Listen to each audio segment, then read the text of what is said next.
పోటీ పరీక్షలకు ప్రిపేర్ అయ్యే అభ్యర్థులకు స్వాగతం, సుస్వాగతం. నా పేరు అనంతార్ కృష్ణయ్య సార్.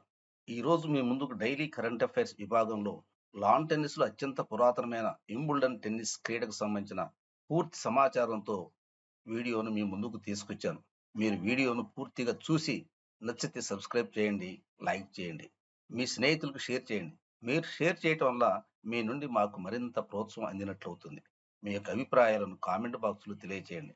పరీక్షల్లో అడగటానికి అవకాశం ఉన్న అంశాలను ఎంచుకొని 100% ప్రశ్నలకు సులభంగా సమాధానాలు గుర్తించే విధంగా తగు సమాచారంతో ఈ వీడియోను రూపొందించి మీ ముందుకు తీసుకొస్తున్నాను.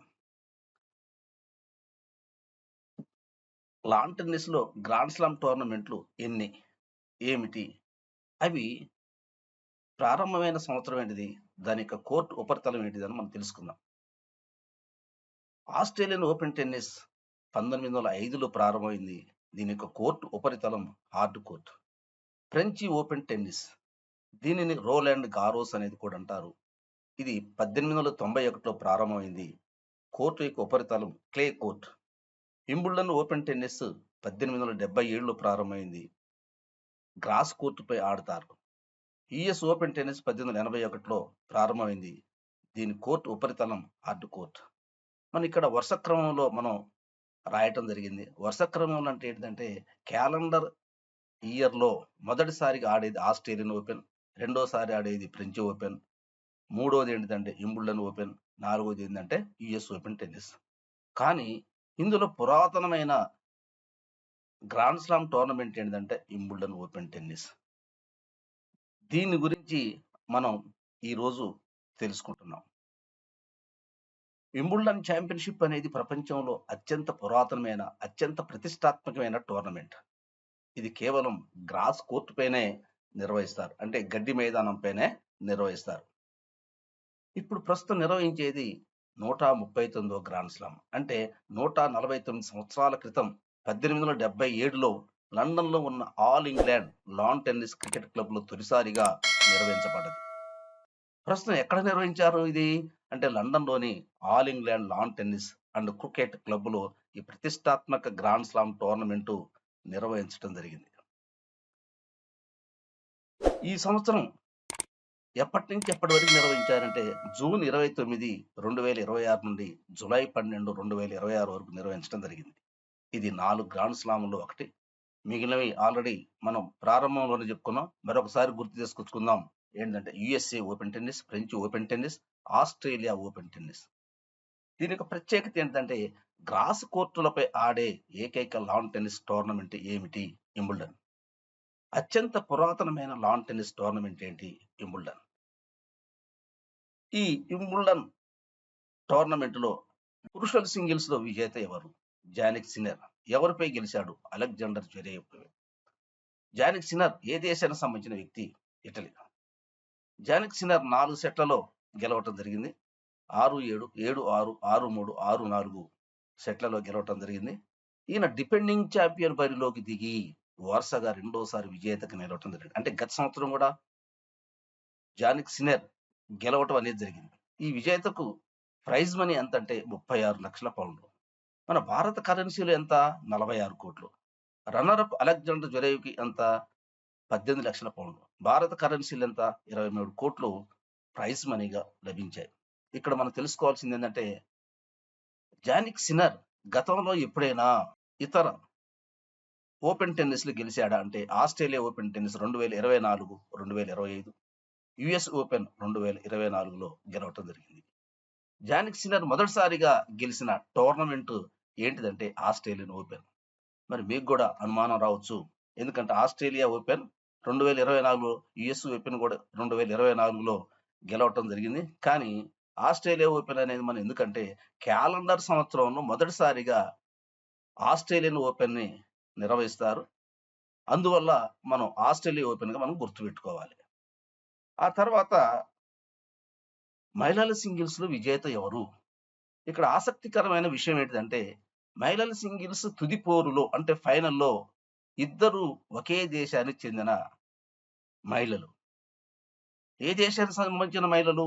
చెక్ రిపబ్లిక్ దేశానికి సంబంధించిన భామల మధ్య ఈ పోటీ జరిగింది. ఎవరెవరి మధ్య జరిగింది? లిండా నెస్కోవా, అదేవిధంగా కరోలినా ముకోవా మధ్య జరగటం జరిగింది. ఈ లిండా నెస్కోవా ఇక్కడ విజేతగా నిలవటం జరిగింది. ఎంత తేడాతో గెలిచింది ఈమె? 6-2, 5-7, 6-3 స్కోర్ తేడాతోటి గెలవటం అనేది జరిగింది. గ్రాండ్ స్లామ్ ఫైనల్ చేరిన తొలి ప్రయత్నంలోనే కెరీర్లో తొలిసారిగా గ్రాండ్ స్లామ్ విజేతగా నెస్కోవా గెలిచింది. ఏంటంటే విశేషం ఏంటంటే గ్రాండ్ స్లామ్ ఫైనల్ కి తొలిసారిగా ఈమె చేరింది. అదేవిధంగా కెరీర్లో కూడా ఇదే మొదటి గ్రాండ్ స్లామ్.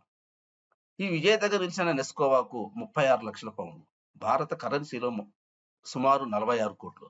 రన్నరప్ ముకోవాకు 18 లక్షల పౌండ్లు, సుమారు 23 కోట్లు ప్రైజ్ మనీగా లభించాయి. ఫైనల్ చేరిన ఇద్దరు రిపబ్లిక్ చెందిన వారే. అదేవిధంగా ఈమె కొత్తగా వింబుల్డన్ కొత్త ఛాంపియన్ గా నిలవటం జరిగింది. ఇంకో ఆసక్తికరమైన విషయం ఏంటంటే వింబుల్డన్ గెలిచిన అత్యంత పిన్న వయస్కురాలు ఎవరు అంటే క్విటోవా తర్వాత అంటే 2011లో చెక్ రిపబ్లిక్ చెందిన క్విటోవా ఈ వింబుల్డన్ మహిళల ఛాంపియన్షిప్ ని గెలిచింది. ఆమె అప్పట్లో 2011లో అత్యంత పిన్న వయస్కురాలు.